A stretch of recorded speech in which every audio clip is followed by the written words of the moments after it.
Relaxa, dá certo.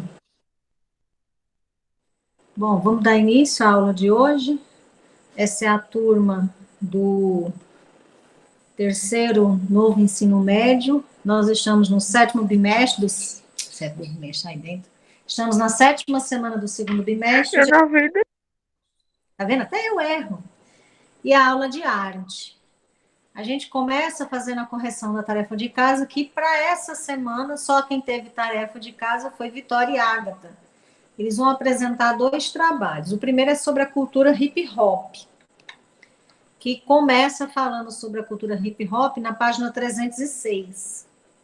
E aí é com eles. Boa tarde. Cultura hip hop é um movimento cultural que teve início no final da década de 1960, no Bronx, periferia da cidade de Nova York. Nessa época, os Estados Unidos viviam conflitos raciais intensos que englobavam desde o movimento pacífico pelos direitos civis da população negra, proposto por Martin Luther King, até ações revolucionárias armadas lideradas pelo Partido dos Panteras Negras, fatos que proporcionaram a união dessa população contra as diversas formas de preconceito e injustiças. A região do Bronx era, em sua maioria, habitada por negros, hispano-americanos e jamaicanos, e não possui espaço de lazer cultural e cultura. Em razão disso, os jovens que lá viviam passavam a maior parte do tempo no único espaço em que podiam exercer atividades culturais, as ruas. No Brasil, a cultura hip hop chegou no início da década de 1980 com o rap, por intermédio das equipes dos bailes blacks, das revistas e dos discos vendidos nas ruas, no centro da cidade de São Paulo. Rapidamente, a cultura hip hop chegou às diversas capitais brasileiras, como Rio de Janeiro, Porto Alegre, Belo Horizonte, entre outras. Há diversos artistas envolvidos nesse movimento, como Criolo, Emicida, Marcelo D2, Lívia Cruz, Negra Lee e Carol Conká, entre outros. E é isso, eu passo a fala para minha amiga maravilhosa Agatha Monique. Bom, eu vou já apresentar aqui a pinchação, o Não, peraí. trapiche. Não, peraí. Peraí, vamos com calma. A gente vai. Vamos falar. Você não vai mais falar sobre cultura hip hop, certo, Certo. Agatha? Não. Então, bora lá. Então, vamos Nós vamos falar sobre o outro já. sobre o outro. Então, vamos primeiro fazer um fechamento sobre esse. Com calma. Primeira coisa: existiam dois grupos de cultura negra, vamos dizer assim, pessoas que lutavam, população negra, que lutavam pela igualdade social. Eu achei interessante, eu estava lendo isso, ó, em 1960. Então, esses movimentos que aconteceram, né, que até deram início a esse tipo de cultura, lutando por questões raciais, a gente teve há pouquíssimo tempo. Não sei se foi esse ano ainda, foi no final do ano passado, a história do George, como é o nome do homem que morreu, que mataram? Esqueci agora o nome do negro. Que mataram, vocês sabem, né, de quem eu tô falando, que mataram sem fôlego, né? Colocaram ali no chão, os policiais, e aí desencadeou um monte, George Fly, uma coisa assim. E desencadeou um monte de protestos, justamente por conta dessa questão das diferenças sociais. Interessante que eu estou assistindo duas séries, as duas são crossover uma da outra, né? Elas são os mesmos, os personagens se encontram, que é Grey's Anatomy e Station 19. Então, elas acontecem duas séries diferentes, elas acontecem ao mesmo tempo, e às vezes, como Station 19 são bombeiros que resgatam as pessoas doentes nas ruas, né? E levam para um hospital, que é o hospital do que Grey's Anatomy faz parte, né? Do memorial Slater, Sloan. Aí o que é que acontece? Todas as duas estão focando George Fly, lembra o nome? George Fly. Estão focando nessa morte desse cara que foi televisionado, as pessoas filmaram. O policial achou que ele era bandido, jogou ele no chão e pressionou com o joelho o pescoço nessa parte do rapaz, e ele gritava: tô sem ar, tô sem ar, tô morrendo, tô sem ar. e os policiais ignoraram e ele morreu ali, na frente de todo mundo, pelo fato de ele ser negro, porque até então não se provou nada contra ele. E aí, devido a esse acontecimento e outros, na época, lá nos Estados Unidos, inclusive aqui no Brasil, muita gente se... Eu estou falando, eu acho que vocês ouviram falar nisso, vocês estão calados, mas eu acredito que vocês sabem do que eu estou falando. Muitas pessoas se uniram contra essa situação, né, num movimento chamado Vidas Negras Importam. O que eu quero chegar é a mesma coisa que acontecia nessa época de 1960. Nós estamos o quê? 50 anos depois, passando pela mesma situação, ou seja, não se resolveu nada. E aí, nessa época, em 1960, onde surgiu o hip hop, que não é um estilo de música, é uma música, hip hop é um estilo de música. Não, não é uma música. É toda uma cultura, é todo um movimento que engloba muita coisa. Envolve uma dança chamada break dance, que foi o que que Daiane apresentou na semana passada, que envolve o rap, que é um tipo de música que foi apresentado na aula passada, e tudo buscando esses mesmos direitos iguais pela população negra. E aí existiam dois caminhos. Um mais pacífico, liderado por Martin Luther King, que foi um revolucionário, foi um cara que lutava e pregava a paz. Tem um discurso muito famoso dele que dizia que no dia que um filho dele sentasse numa mesa junto com um branco, aí poderia se dizer que realmente existia igualdade social, porque chegou no ponto, ou aqui a gente até que não vê isso, mas embora existem pessoas realmente muito racistas, mas lá na época não podia nenhum negro sentar ao lado de um branco, né? Então são coisas, no ônibus, por exemplo, um ônibus coletivo, um ônibus público, mas o negro não poderia sentar ao lado de um branco. E aí aconteciam muitas coisas, muitas lutas, e aí existia, como eu disse, essa parte da população negra que era mais pacífica, e existia uma parte mais revolucionária, que era do partido, foi fundado até um partido chamado Panteras Negras, mas os dois lutavam pela mesma coisa. Aí tem um dos movimentos do grupo dos Panteras Negras, né? Como eu disse, eles eram mais bravos, vamos dizer assim, faziam protestos mais pesados, tanto que acabavam sendo presos, né? Sofriam perseguições, muitos morriam. E aí, nesses movimentos, né? Até porque eles não tinham um lugar onde se encontrar, eles eram excluídos da sociedade, vamos dizer assim. Não existia, por exemplo, um clube, uma festa em que tinha brancos, os negros não podiam entrar, num clube de brancos não podia entrar um negro. Então, o que é que eles faziam? Eles iam para as ruas, a gente não ter um lugar para se encontrar, um teatro, um cinema, um salão, então a gente vai para a rua. E aí, é interessante também que não era só negro, a gente tem os hispano-americanos, que são, por exemplo, os mexicanos, que até hoje também são muito perseguidos, criticados e rejeitados nos Estados Unidos, também são considerados, é uma população à margem, que também é considerada, de certa forma, bandido, né? Marginal, vamos dizer assim. E os jamaicanos, pessoal que vem da Jamaica, que também são negros, né, em termos de cor de pele, também eram mal vistos nessa época. E aí, como eu disse, como eles não tinham onde se encontrar, eles iam para as ruas. E aí, lá nas ruas, aquela história, quando você junta muita gente, né, acaba fazendo uma festa. Quando se aglomera, a gente não sabe mais o que é isso. Mas sempre que há uma aglomeração, acaba acontecendo. A primeira coisa que você faz é ligar um som. E aí foi onde surgiram as primeiras black parties, festas negras.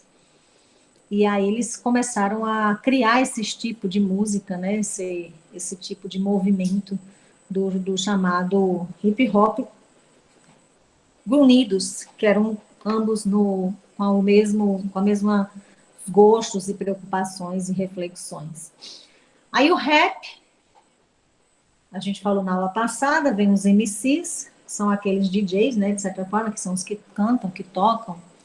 O break, que é o tipo de dança. Os b-boys e b-girls são os meninos que dançam. Boys, todo mundo sabe que é menino, girl, menina, são denominados b-boys e b-girls. E o grafite, que daqui a pouco a Agda vai falar. Então, isso aí são elementos dessa cultura hip hop, tá? E aí a gente, hoje ainda tem algum resquício, embora não tão original como na época, mas a gente vê meninos com camisetas enormes, você poderia usar P, você usa GG, não por outro motivo, mas é um estilo. Você usa as calças quase caindo, lá quase no fundo da calça, quase no joelho, bonés, tênis de cano alto, então tinha toda uma vestimenta para participar desses movimentos, ok? Também tem, como diz aí, a questão das gírias próprias da equipe, né, do pessoal do grupo. Aqui no Brasil, como não poderia ser diferente, o movimento hip hop também cresceu.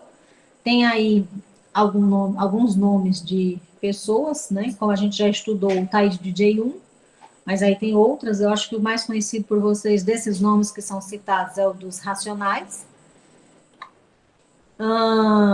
Também é muito conhecido o Marcelo D2, o Emicida, e aí eu achei interessante ver Carol Conká. Eu, particularmente, nunca ouvi falar em Carol Conká na minha vida, antes do Big Brother.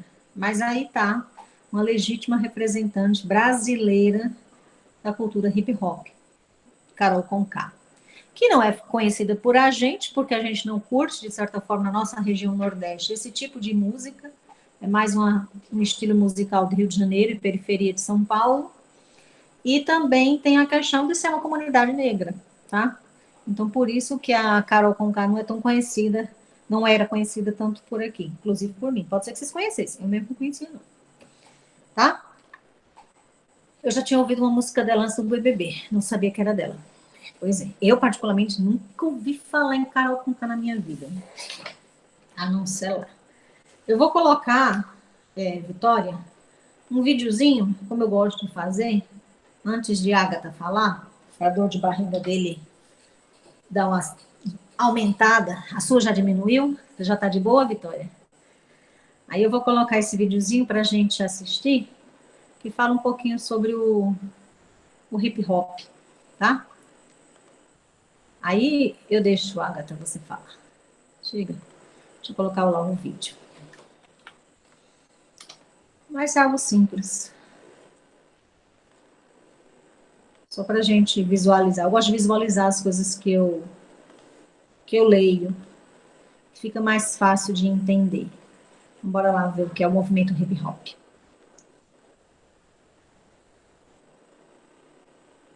Por que tá sem áudio?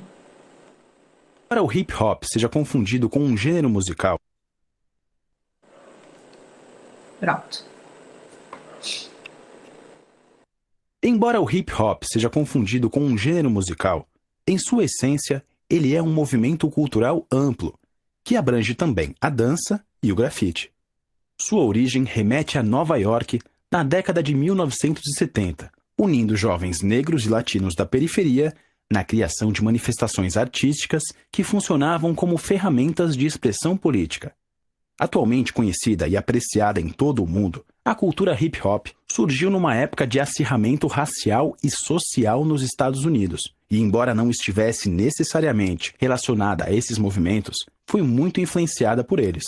Foi um período caracterizado por uma série de lutas por direitos civis e políticos por parte da população negra americana, indignada com a segregação social, o preconceito racial, a pobreza e a desigualdade.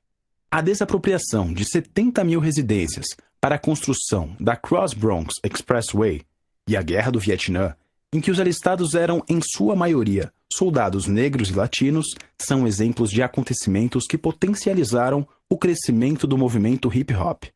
O termo hip hop pode ser traduzido como saltar mexendo os quadris. Foi criado pelo DJ Afrika Bambaataa, um dos precursores do movimento e, até hoje, uma das maiores referências dessa cultura. Afrika Bambaataa nasceu e foi criado no Bronx, lugar considerado o berço do hip hop e palco dos principais eventos na ascensão do movimento. O hip hop é a junção da música, do break e do grafite. Cada um desses elementos surgiu de forma independente e foram se agregando gradativamente. Vamos falar primeiro sobre a música. Tudo começou com o surgimento do DJ, que tocava músicas nas festas manipulando um toca-discos. Mais do que escolher uma sequência de músicas, o DJ fazia da mixagem a sua arte, buscando a integração perfeita entre as músicas. O uso de 2 toca-discos permitia ao DJ cortar e repetir trechos de músicas para criar batidas únicas. Em 1977, surgiu a técnica do scratch, que consiste em girar o vinil para trás e para frente, criando diversos efeitos e ampliando as possibilidades sonoras. Quando o DJ agregou à mesa o microfone para se comunicar com o público por meio de discursos e frases de motivação, a música expandiu seus horizontes. Esses discursos começaram a ser integrados às músicas como letras, com estrofes e refrãos. A figura do MC, o mestre de cerimônia, passou a ter expressividade ao lado do DJ. Enquanto um cuidava da batida, o outro cantava, rimava ou simplesmente falava. Esse formato criou uma ferramenta poderosa para o movimento. Em relativamente pouco tempo, esse estilo musical começou a ter uma boa aceitação do público. A música Rapper's Delight, da banda The Sugar Hill Gang, foi a primeira da cultura hip-hop a figurar na lista Billboard em 1979. Com a música veio o break, um estilo de dança que juntou diversos ritmos e estilos surgidos na época. Os b-boys e b-girls, como são chamados os dançarinos de break, utilizavam as práticas corporais para representar situações da realidade, como o sofrimento de jovens soldados na guerra. Além disso, o break teve uma função importantíssima na diminuição das brigas entre gangues. Ao invés de se engajarem em confrontos sangrentos, os jovens promoviam desafios de dança para eleger a melhor performance. O último elemento a se integrar na cultura hip-hop foi o grafite. A princípio, o grafite era basicamente composto de elementos textuais e desenhos em linha bastante simples, aplicados a muros e outras superfícies da cidade. Mas durante a década de 1970, uma geração de garotos evoluiu a ideia de se apropriar da cidade como suporte para os desenhos e começou a fazer grafites enormes em muros e, principalmente, nas paredes dos vagões de metrô. Os grafites passaram a ter desenhos mais elaborados e muito coloridos. Abordavam temas sociais, alinhando-se ao que estava acontecendo na música e na dança. Outra característica importante do grafite foi criar uma identidade tipográfica única, que se mantém até hoje. Essas manifestações artísticas se juntavam em festas que ocorriam dentro das comunidades. Nelas, o DJ comandava o som, o MC passava mensagens com sua rima, os b-boys e b-girls esquentavam a pista de dança e os grafiteiros pintavam os murais. O hip-hop se espalhou de Nova York pelo mundo todo e continua sendo uma das mais significativas ferramentas de expressão das comunidades pobres em todos os continentes. Pronto. Eu gostei desse vídeo porque ele dá uma geral bem legal no movimento hip-hop. Ele fala a parte do rap, que a gente viu semana passada, ele fala da parte do breakdance, que a gente também viu semana passada, ele fala dessa parte de hoje, de Vitória, né, do movimento hip-hop em si, e ele fala sobre a parte que que a Agatha vai falar agora, que é do grafite. Ok? Então, bora lá. Pode começar, dona moça. Então, vamos falar da pinchação, capricho e grafite. Aí, na cultura hip hop, além das manifestações na área da música e da dança, também houve intervenções relacionadas às artes visuais, conhecidas como pinchação, capricho e grafite. As primeiras dessas manifestações ocorreram nas periferias de Nova York, na década de 1970, e foram chamadas de tags, que eram basicamente os nomes dos grafiteiros escritos nos muros e nas paredes da cidade, com letras estilizadas de forma simples Esses artistas deixavam sua marca pelas ruas da cidade. No decorrer do tempo, essas letras ganharam formas mais elaboradas, algumas vezes com efeitos de movimento e mais coloridas. A partir daí, receberam o nome de Tron Ups. Acho que é assim o nome. Aí no Brasil, as tags ficaram conhecidas como pinchação ou pincho. E no fim da década de 1970, apare, apareceram em diversos locais da cidade de São Paulo. Aos poucos, deram espaço aos crapichos ou Tron-Ups, que seguiam a referência norte-americana e eram coloridos e estilizados. Ó, Aí, peraí. A gente realmente percebe por aqui, por essa expressão, que no início realmente não existia grafite como a gente pensa hoje, era a história da pichação. Porque os meninos, eles, já sendo preconceituosa aí, dizendo que eram só meninos, mas era uma maioria, eram meninos. Eles iam nos muros da cidade e colocavam o nome deles. E tinha uma letra própria, que aparece no vídeo, um formato de letra que é próprio como é o nome disso? Da pichação, tá? Então, a princípio, a única coisa que se fazia era escrever o nome da gangue, vamos dizer assim. Aí depois, e era só spray preto, só o seu nome naquele spray preto. Depois, com o tempo, foi que houve essa interferência americana, e aí eles passaram a ser coloridos, e aí a partir do momento que eles passam a ser coloridos, eles passam a ser mais bonitos, eles passam a caprichar mais, ok? Pode continuar, moça. daí, o grafite que conhecemos hoje surgiu do crapicho, mas possui características diferentes. Ele é uma arte de rua realizada em muros, paredes, tetos, prédios, residências e espaços públicos em geral, assim como o rap. Assim como o rap possui uma forte ligação com a denúncia de problemas sociais da periferia e de temas como injustiça, precariedade de educação, preconceito e etc. Por muito tempo, essa arte, da mesma forma que a pinchação, foi considerada um ato de vandalismo, pois os muros eram usados como suporte de criação para os grafiteiros, muitas vezes sem a permissão do proprietário. Aí, por ter um caráter popular e contestador, o grafite inicialmente não era reconhecido pelos acadêmicos como uma forma de arte. Apenas na década de 1980, portanto, o grafite passou a ganhar reconhecimento de instituições como museus e galerias de arte.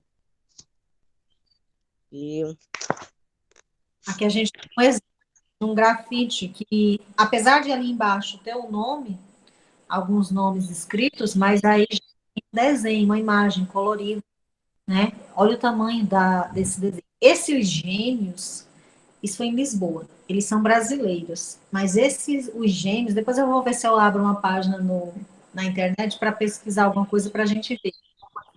São muito, muito, muito, muito bons e muito, muito, muito, muito famosos, porque não é um desenho qualquer. Além de ser um desenho muito bem feito, é o fato dos tamanhos, são enormes. Quanto maior o prédio, maior é o desenho, porque o desenho ele vai englobar todo o prédio. Ele não vai pichar, fazer um grafite só naquele espaço em específico, não. Ele pega um prédio todo. Então, se o prédio tiver 10 andares, vai ser 10 andares de pintura, se tiver 20 andares, vai ser 20 andares e assim por diante. Então, eles ganharam muita fama, como eu disse, tanto pela beleza, né? São desenhos muito bonitos, muito coloridos, como pela questão do tamanho, tá?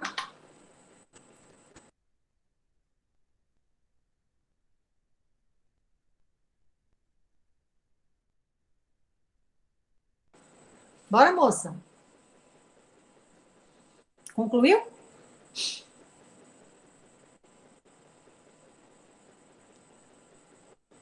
Agatha sumiu?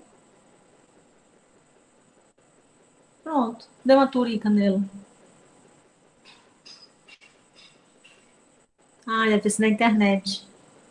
Quando acontece isso é a internet. Embora a gente fique pensando, né? Será que ela fugiu mesmo? Será que foi a internet?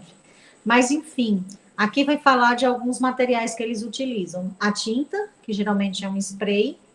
Também pode usar a tinta em si, aí dependendo do desenho, usa os pincéis, até porque a tinta spray é muito cara. Voltou. Voltou, meu anjo? Mulher, a internet caiu. Eu Que imaginei ódio. que você sem responder, aí você saiu, eu digo, isso vai... E eu espero. Peraí. Ah, tá lembrando. Ai, por que caiu? Não, indignada. Sim, continuando. Os grafiteiros. Pode continuar, né? Os grafiteiros geralmente utilizam materiais como tinta látex, pincéis, rolinhos, tinta spray, carimbos e estêncil para realizar suas criações. A tinta látex serve para fazer a base ou o fundo da pintura. No entanto, para passá-la no muro, os grafiteiros utilizam pincéis ou rolinhos. E depois de ter feito o fundo, as figuras podem ser desenhadas diretamente na tinta. Vai cair de novo a internet dele. Com certeza isso é a internet. Como diz ele, tá neblinando. Vai, Látex.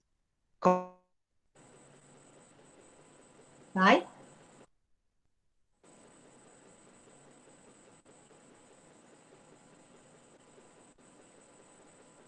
Tá falhando a internet dele. Eu acho que ele nem percebeu, ele tá lendo. Vou falar, tá, Agatha? Se você me ouvir, bem, se não, eu tô falando. Aí ele tá mostrando aqui, né, como eles fazem, já que é um espaço grande, para poder desenhar algumas coisas, tá? E aí eles usam tanto essa história de carimbo, que não é o nosso carimbo, aquele carimbo que eu bavo visto, é um carimbo maior, feito de madeira, e usam também uma história dos moldes. Molde é legal, é fácil de fazer. E aí usam as tintas com os pincéis, no caso do, né, dependendo do desenho. Isso aqui é um exemplo do, é feito com uma, saiu bichinha, a internet dele caindo. Isso é um exemplo feito de uma rolo de massa, né, de abrir massa, e aí ele faz um desenho em alto relevo. E aí, conforme você vai passando, passa a tinta no alto relevo e aí passa. Lembra, eu acho que foi a turma de vocês que eu falei sobre aquele negócio do cordel, como é o nome? Estilogravura, que é justamente nesse sentido, só não é usando o rolo, né? É só a madeira em si, que a gente faz um alto relevo, e aí a tinta, ela, ela vai ser absorvida só naquele espaço que está em alto relevo, é o que eles chamam de grafite. E aí eles usam isso, passam na parede, né? Tem a história do molde vazado também, que é bem interessante, que tudo são coisas que vão facilitar a vida deles na hora de fazer a pintura. A Agatha estiver me ouvindo, não se preocupe não, já entendi que sua internet está ruim, estou lhe ajudando, viu? Aqui a gente vê, por exemplo, um exemplo do molde vazado. O cara tem uma madeira, eu acho que até um papelão, bem baratinho, um papelão, ele é cortado, uó, não se preocupe não. Ele é cortado, e aí conforme você joga o spray vai sair só naqueles desenhos, naqueles buracos, vamos dizer assim, que está sendo cortado o papelão, que é o que eles estão fazendo ali. E aí pode olhar pela parte de baixo, que ele já fez o desenho, que ele vai usar esse molde em vários lugares, e ele ganha tempo com isso, do que ele está desenhando na parede. E aí, novamente, vou mostrar o videozinho para a gente ver um pouquinho sobre o grafite. Esse vídeo não é tão bom quanto o primeiro. O primeiro foi top, eu gostei do primeiro. Porque ele fala bem direitinho o que tinha no nosso livro. Esse aqui é um pouquinho mais chatinho, mas tem umas imagens legais da gente ver. Deixa eu pôr para vocês assistirem. Oh. Eu acho que eu coloquei o vídeo errado. Eu coloquei o mesmo vídeo do outro. Caramba! Mesmo vídeo. Deixa eu pesquisar aqui bem rapidinho. Como é o nome? Grafite. É isso, grafite no Brasil. Pronto, agora eu vou mostrar. Quando eu copiei o nome, eu copiei errado. O link. Obrigado a ver o cinza. Não, a gente quer ver arte, quer pintar. O grafite desenvolveu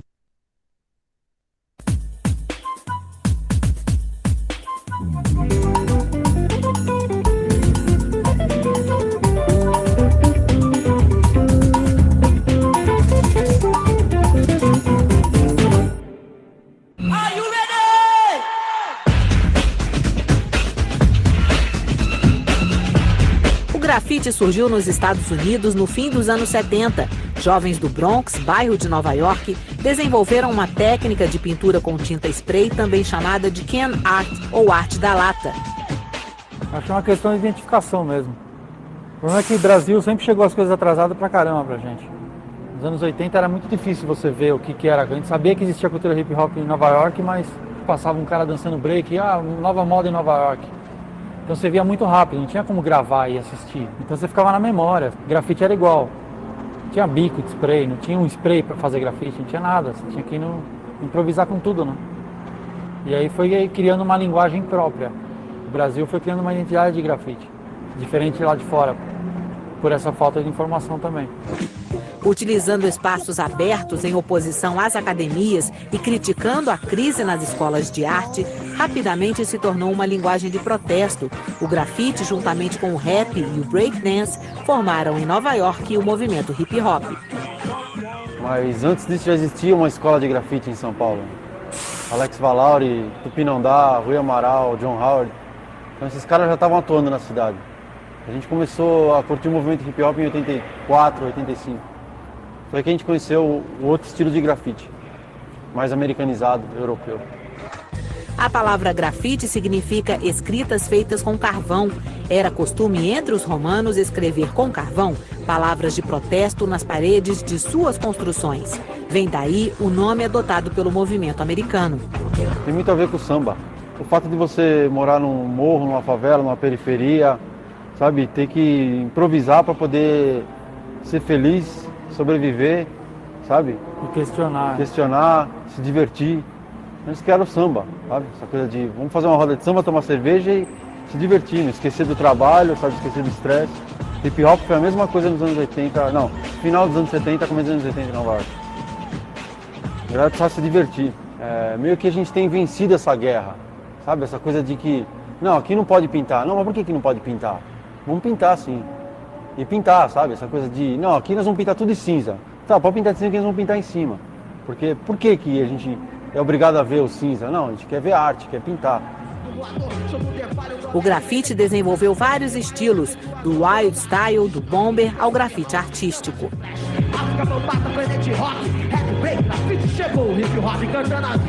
Então, acho que no Brasil, comparado ao resto do mundo, assim, a força do grafite é muito grande, assim. Tem muita gente se expressando na rua, sabe? Muita gente, assim. Acho que por ter essa linguagem direta com o povo, que nem o grafite, você vai pintar onde você quiser e as pessoas vão ver muito rápido, assim.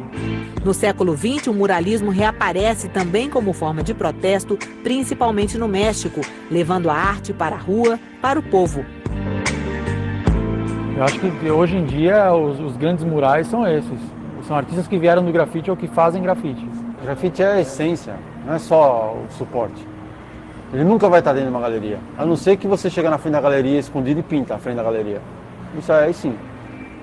Não é, mas essa essência que tem na rua, sabe? O fato de você estar pintando e você tomar um enquadro da polícia te levar para a delegacia. O risco, o anonimato, tudo faz parte do grafite.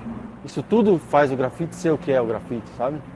Agora, tá aí, a cidade tá aí para ser usada. Você tem que usar a cidade e não deixar ela te usar. O grafite romano, o movimento muralista, principalmente o mexicano e o hip hop, mantém uma característica em comum: ser uma forma de protesto popular através da arte. A gente teve esse exemplo da 23 de maio lá, que tinha um mural de 600 metros quadrados, super grande, já estava lá há 7 anos. E a prefeitura foi lá e apagou de cinza. E aí você vê o povo ficou indignado, assim, a mídia falou super mal. E aí a própria prefeitura, reconhecendo o erro, eles nos procuraram e quiseram refazer o mural. E aí você vê, quando você está pintando, as pessoas que passam de carro buzinando, agradecendo, pô, obrigado, que eles pintaram de novo. O Brasil é muito rico, né, em cultura popular, em dança, música, performance. Tem que mostrar isso, né? Mostrar as coisas bonitas do Brasil.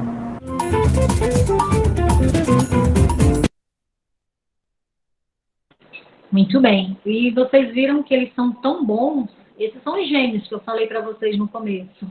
Eles são os mais top de linha, famosos no mundo inteiro em relação ao grafite. São os gêmeos. Por isso que a entrevista foi com eles, tá? Então, sempre que vocês ouvirem falar em grafite, lembrem dos gêmeos. Deixa eu aproveitar para mudar aqui o nome do... Agora sim, coloquei o link certo. Na verdade, esse é o link certo, é porque eu coloquei no lugar errado. Agora que eu captei a mensagem, esse é o link do vídeo. Bom, a gente está encerrando. Hoje, a gente tem essas duas apresentações marcadas. Quero agradecer do fundo do coração as duas, Vitória e Ágata, porque me ajudaram. Eu disse no princípio que não era algo difícil de fazer, porque eu estava aqui como suporte, que na verdade eu queria não ficar só eu sozinha lendo, tá? Precisava da ajuda de vocês, mas que eu ia dar esse suporte de pesquisa e de ajuda na hora da apresentação. A gente está encerrando o segundo bimestre. No segundo bimestre, a gente começou estudando o sistema simbólico de arte, lá na página 278, e a gente encerrou com esse assunto de Ágata. A pobre entrou e saiu, agora ela se acalmou. Que fala sobre o grafite na página 311. Então, já sabem. Segundo bimestre, o que é para estudar? Desde a página 278 até a página 311. Por que eu estou dizendo isso? Porque quando for na próxima semana, dia 11, quarta-feira que vem, a gente vai fazer uma avaliação bimestral. Essa avaliação bimestral vai ser do jeito que a gente fez o simulado bimestre passado. A gente vem para a aula normalmente, e aí, na aula, eu dou um link de um formulário do Google Forms, e lá vocês vão responder a avaliação. Não, mulher, não fique indignada não, mulher. Isso é besteira. Importante que você tentou. Eu sei que você tentou. É isso que eu gosto, de pessoas que são destemidas, que tentam. Nas que fogem, eu não gosto, não. Mas voltando lá. Aí eu mando o link e vocês... Muito direta. Vitória Má. E aí vocês permanecem na aula e fazem a avaliação. A avaliação vai ter 10 questões, vale 4 pontos. E aí, qualquer dúvida sobre a avaliação, às vezes tem alguma questão que não entendeu, você me pergunta, tá? Quando você concluir a avaliação, aí você pode sair da sala. E por que eu coloquei as páginas? Professor, para você estudar, é bom a gente dar uma lida, né, para relembrar. E também porque no dia da prova, você não fica me perguntando, professor, está na página, que página? Porque nem eu vou saber dizer, né? E eu vou ter que procurar. Então, para me livrar, eu já estou dizendo hoje. Então, vocês, quando for no quarta-feira que vem, vocês já abram o livro na página 278, porque aí as questões vocês já sabem que é a partir da página 278 até a 311. Caso alguém não consiga a nota, a gente, quando for dia 18, a gente conversa o que é que a gente faz. Aí, eu não sei se algum professor já disse a vocês, mas eu vou reforçar. Nós temos 3 pontos para quem assiste a aula, todas as aulas, você assistiu todas, você tem 3 pontos, já garantido. Se você perdeu alguma, aí você vai diminuir sua nota, vai depender de quantas aulas eu der no total, tá? Então, já sabe. Lembra como era a história do visto? Quem tem todos os vistos tem um 10, então do mesmo jeito aqui. Quem assistiu todas as aulas tem um 3. Se você for assistir e perdeu algumas, vai diminuir sua nota. Outro 3 pelas atividades. Vejam se vocês têm alguma atividade para concluir, se está lá como pendente. Inclusive, a da semana passada, quem apresentou, no caso da Daiane, e os 2 meninos que estavam na aula, marquem lá como concluída, né? A gente sabe que vocês 2 não apresentaram, mas que não era obrigação de vocês, mas marca lá como concluída para me lembrar que vocês estavam na aula. E na de hoje, do mesmo jeito, os 3 que estão presentes, marcam na atividade que vai passar daqui a pouco, lá no Google Classroom, vai estar disponível para vocês, vocês também marcam como concluída, porque vocês assistiram a aula e apresentaram o trabalho.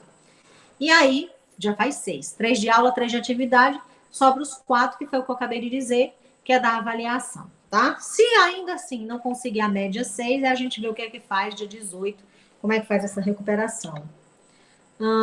Atividade está encerrada, a aula está encerrada. Obrigada a quem colaborou. Alguma dúvida?